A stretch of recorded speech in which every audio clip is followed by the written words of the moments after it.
right now I just want everybody's commitment to work on it. Mr. Chairman, the last thing I have to share with you, I bring to you with all due respect for this community, with all due respect for my staff and the people around me.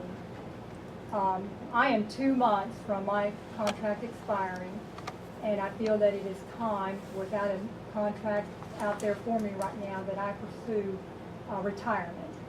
And tonight I would like to submit to you retirement effective at the end of this contract school year, June 30th, 2014. In my 33 years of public education service, all in Gallatin County schools, I have served as a junior high English teacher, an assistant middle school principal, a director of district-wide services, a cheerleading sponsor, tennis coach, girls basketball coach, athletic director, and for the last 12 years as superintendent of one of the finest school districts in Kentucky. It has been an honor and joy to serve the community I grew up in and I call home. God has blessed me throughout my life, and especially in my educational career. I have enjoyed every opportunity given to me. Not everyone can say they love their job, but I truly can. There hasn't been a day I haven't looked forward to what we could do to make the lives of our Gallatin County children better. It is without regret that I look at the improvements we have made in our school district over the last 12 years and the progress we have made. Together we have added full-day kindergarten, successfully led initiative to add a nickel tax for facility construction renovation projects so that our students can have quality facilities and opportunities just like every student in every other district in Kentucky. Completed construction of the high school gymnasium, implemented construction of the high school athletic fields, construction of a new upper elementary middle school centers, renovation and expansion of the lower elementary, construction of alternative school/field house, added Head Start and early Head Start, added instructional coaches in each school, added assistant principals in each school, partnered with the local sheriff's department to add a school resource officer, participated in the voluntary assistance model to improve the district, implemented instructional rounds, implemented the district instructional leadership team to provide professional development for administrators and teacher leaders, implemented superintendent focus groups for certified staff, classified staff, parents, business and community, and senior citizens, implemented the superintendent advisory councils for high school students and middle school students, increased instructional technology throughout the district, continuous improvement in ACT scores and state accountability, pilot site for teacher professional growth and effectiveness system, pilot site for principal professional growth and effectiveness system, pilot site for superintendent growth and effectiveness system, participant in the Literacy Design Collaborative and the Math Design Collaborative with the Bill and Melinda Gates Foundation, and our most recent endeavor, implementation of the self-assessment and the diagnostic review process in advanced ed for school improvement. I did not do any of this alone. I am grateful for those people that have surrounded me to ensure our kids get what they deserve in Gallatin County. To the Board of Education, I thank you. I especially thank David Morris and Sonia Giles, who have been with me for this entire journey as superintendent, and to former board members Becky Burgett and Joni Rogers. We have always strived to put our students first and maximize student learning and achievement. To my top district leadership, Mr. Ray Spahn, Mrs. Renee Cameron, Mrs. Deb Foltz, Mrs. Angie White, and former Deputy Superintendent Lenny Whalen, I will forever be indebted for your leadership and innate ability to translate my words into powerful action to make a difference for our kids. To our school leadership and staff who are in the trenches every day, really making a difference in the lives of our kids, thank you. Thank you to the Gallatin County community that has rallied around and supported our school district. Finally, to our board attorney, Jim Crawford, who is responsible as our most veteran board members and my superintendent mentor for helping me be the most successful superintendent I could possibly be. We are very fortunate to have a board attorney who is a staunch supporter of public education and is so willing to serve. His legal guidance and support are so greatly needed and appreciated. Being a superintendent is a very demanding job that I have relished. It is 24/7, 365 days a year, hassled and hurried, just the way I like it. It's a full court press with no timeouts. I want to thank my sons, Austin and Cody, for their love and support throughout this journey. I know it has not always been easy to be the superintendent's sons. To my mom, who has prayed for me without ceasing, To my twin sister Deb, who knows my every thought and mood and knows when to pick and pry, listen and give advice. Thank you. To my other sisters, Ruth and Alice, for their unconditional love and support. What a ride it has been. I have no regrets, and I would do it all over again. To get the opportunity to serve the community I love with passion and purpose and to hopefully make a difference. It doesn't get any better than this. Thank you, Dr. Opus. It's going to be an extremely daunting task to fill your very large shoes. Thank you for everything. And Ms. Flores, I'd like you served the longest. Served so long I can't remember, Mr. Smith, a lot of things, but, you know, everything that Dr. Perkins read, we could each write, every board member that served with her. My first thought is 2 months, June the 30th. I know I've been around, and you all too, the state and government doesn't work very quickly. This doesn't seem like a very long time for the board to act. I'm not sure, and I can't remember all the legal requirements. I'm sure others of you know that, but I mean, this 60 days, it seems like a short period of time. And I say that, and I would vote not to accept the retirement, but I don't know that we can do that. We can try. I'll see what's into it. that's my first thought. I guess it's his pleasure. Would you reconsider, or are you decided you're gone? On my mind is made up. You know, I've got to, I need some time off, I need some time away, I need to rest a little bit. And I think there are other opportunities possibly on the horizon 6 months from now that might be attractive. My sisters alluded to, my mom is 88 years old and requiring some more attention, although very spry and healthy. But it's time for me to do something else. It would be a very daunting task. You've done so much for us. Just with my short time, I've seen the way things are going in the right direction. We've got some steam behind us. It's going to be a bit of a setback without you, but we'll try to follow your lead. I feel very confident in the leadership that we have inside. We've built some internal capacity, and it's time for them to step forward. I know I'm usually the guy to ask tough questions. I guess I will stop here. When did you actually make this decision? Because I mean, our community just spent a lot of money on a doctorate. When I didn't have another contractor to go to, Mr. Murray, or two months Mr. from... Morris had just elaborated on that Yeah. a little bit. You're normally the one that brings those things before this board. No, sir, I'm not.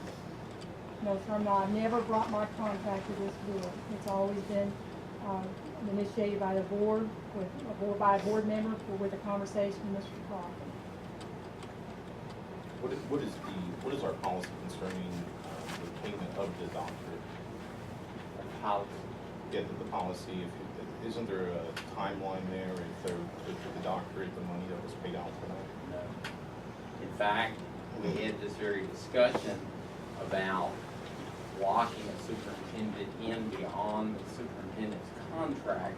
That was a pro and con on whether to do it, because oftentimes there are issues that develop between boards and superintendents. And the statute's written in such a way that, in your policy, by the way, in chapter 02, says that you are to have the superintendents under contract for no longer than 4 years, or 1 year, 2 year, or 3 year contracts. And I don't know, but I think Ms. Perkins is alluding to that she was waiting, is your policy actually says as early as practical in the calendar year in which the superintendent's contract expires, that you'll let the superintendent know something about whether you're going to renew it or what you're going to do. And I'm assuming what she just said, that not hearing anything, she decided she was not going to get another contract, and I assume she made her decision. I don't want to speak for her, but frankly, as your board attorney, I was under the impression that, as in the past, there was discussions amongst the board members as to what you all were doing on this issue. I can guarantee you I haven't discussed anything to do with superintendent's contract with any board member? Well, see, again, there could be some lack of communication amongst board members as to roles. And maybe it's a mixed signal about something. I'm uncertain. I'm searching for answers here and listening to this. Well, I'll echo Mr. Murray's as well. I've spoken to no board member nor anyone outside the board about this. I'll say this, I mean, if Ryan is made up, and I think to her quote, opportunities on the horizon that is attractive, that means that she was probably already No, seeking other things. If there I've was never sought opportunities. anything, Mr. Murray. I've never sought any other opportunities. My passion, my love has been here, but I've been at this for 12 years, and I've never waited till May or June to be offered a new contract. So based on my perception of how board meetings have gone and communications have happened, I didn't feel the love. I didn't see that extension or that contract coming, so made this decision for me personally. Perceptions of how board meetings has gone, the questions are very fair in any board. I don't agree with that. You don't agree I don't with agree that question? some of the We don't have questions this or in the ours with accusations that. have been made have been fair. No, But sir, I don't agree my- with that. My point here is the fact, and I think my biggest thing is the fact that the doctorate, this community's taxpayers went to pay for that doctorate for you. And obviously, you've made your decision up before this board even discussed it, and you're moving forward. And that's a lot of money out of the taxpayers' pockets that went to get to your education further. It's very frustrating. It is very frustrating to me equally to not have the job security of a future by a contract as well. As early as practical in the year, Would have been July 1 or August of 2013. Well, I think that the board may have dropped the ball and getting that done. I don't know the answer to that, maybe they didn't. Either way, I'll hold this for a couple of weeks and decide to change your mind, let us know. I would love if you would, but Right. it's your decision. I don't know if we should sit and hold that for a couple of weeks. If she's putting in her resignation, this board is very important to have a superintendent in place and start looking. We can do you should start with, we do the legwork, we're not gonna hire anybody in 2 weeks. So Understand? I think it might be, I think it's difficult to hire someone in 2 months. I mean, the process of, I remember going through a couple, maybe I've been through it 3 or 4 times. It's it's quite a process, of course. And I understand. I just don't want this board to sit back and do nothing for 2 more weeks. It's a lot of No, I time. think we move forward. Mr. Chairman, if you want me to address that, having Please. dealt with in Carroll County and not shortly before that in Owen County. First of all, you all got a policy on it in chapter 2 that you might want to refresh your memory by looking at it. Secondly, there's a statute that provides how you hire a superintendent in addition to your board policy. And one of the things that you have to do, which is time sensitive, is get a screening committee together. And the statute reads that within 30 days of the time that you become aware that you will have a vacancy in the superintendent's position, you're going to appoint that screening committee. The screening committee consists of 2 teachers to be elected by the teachers. One classified member that's elected by the classified staff. There is one parent representative that, and this is, you all are pretty fortunate, in the other 2 districts, it's sort of hit and miss at times. I believe you've got active PTOs in all of your buildings, so the president of the PTOs get the parent representative on board. And so as long as you've got active PTOs, that can be done pretty quickly, but if you don't, you need to get one form. So any buildings we don't have PTOs in. And the statute provides for the rest of the members of the board. There's a member from this board that's appointed by you, Mr. Chairman, on the screening committee. The screening committee actually gets told by you what you're looking for. Generally, the districts at the screening committee receive the applications of interest from outside the district of those that are interested, and they do some initial interviews, and the screening committee has a recommendation. They'll recommend whatever number that you want. If you want 3 recommendations, 4 recommendations, whatever, you don't have to go with their final recommendation, although most boards, realizing that the screening committee, who are not paid, spend a lot of time on this, obviously, work on it, they try to give us due respect with what they come up with. So the screening committee is something you need to think about. Second thing you need to think about, that I know the folks from Carroll County are giving some thought to at this point, is are you going to use the KSBA superintendent search group that is accessible to you? That costs about $8,000, I believe is the cost, and I'm going by memory, because I haven't seen a quote in Carroll County, but I remember in Owen County that I think that was close to the quote. And you get the assistance of the Kentucky School Board Association helping you advertise, get the qualifications together that you want, and then they will dedicate a staff member to work with you exclusively and your screening committee to make sure that all I's are dotted and all T's are crossed, and that you make every effort to get the very best applicants you can get for the job. And so that's a decision you'll have to make. So again, going back to what Mr. Morris is saying, there is some time sensitivity to the whole thing. I think you've got scheduled a couple of board meetings between now and June 30th. So you may end up needing another board member meeting to address all of this. The other thing that you need to address maybe here tonight is if Ms. Perkins would be willing to help, if you're comfortable with that, or if you're not comfortable with that, perhaps Mr. Spahn could help. You need to designate somebody, in my estimation, to start the ball rolling toward the screening committee. I would agree completely. And then you all are gonna make some decisions. Dr. Perkins, is that something you? I don't mind helping in any transition or anything you ask me to do, I'm willing to help. Just, the screening committee, still have to consider. Right now, it's out of the screening committee, as far as getting teachers elected and all before that. As far as who on this board, if you have interest, just let me know. I'd definitely get to Mr. Murray or myself, and then we'll do this before, so I prefer to be one of the ones, if you guys don't want to do it, just let me know. Maybe one board member on there. I don't have the experience for it. But if one of you guys want to do it, we'll do it. But you all may want to think about amongst yourself, do we want to use KSBA? And if so, maybe call a special meeting and make that decision and keep the pros and cons of it around the table and make a decision.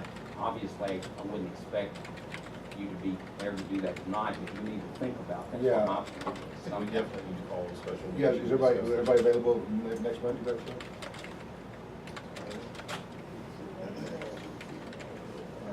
May. Check it every day. Is that, Yes.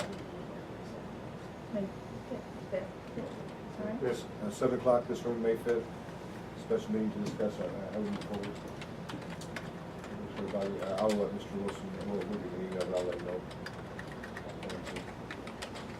You want to let it come in, if you'd allow me, Mr. Chairman, to look at the performance appraisal of Dr. Perkins, the overall, which is available for anyone. It's a public document, of course, the newspaper could request it, anyone in the audience could see it. It's a very positive appraisal. We have different ratings, of course. We have different ratings from the members, but even the last one we had, which was a short term, that was only in December, I think, of course. And the one prior to that, which would have been in June of 2013. The fact is they were very positive and emphasized the job that Dr. Perkins has done. I think it's tremendous. I would just like to say, I think we're losing a huge piece of Gallatin County School District. I couldn't agree more. From a friend, our son growing up together. Knowing her heart is where it was supposed to be. It's probably not fair for Scouts. Mr. for us, but we're gonna, next week's meeting, we're gonna lean heavily on you guys to get through this process before, so. That's an experience to help us work through the process. All right, that kind of changes the mood. Let's move forward.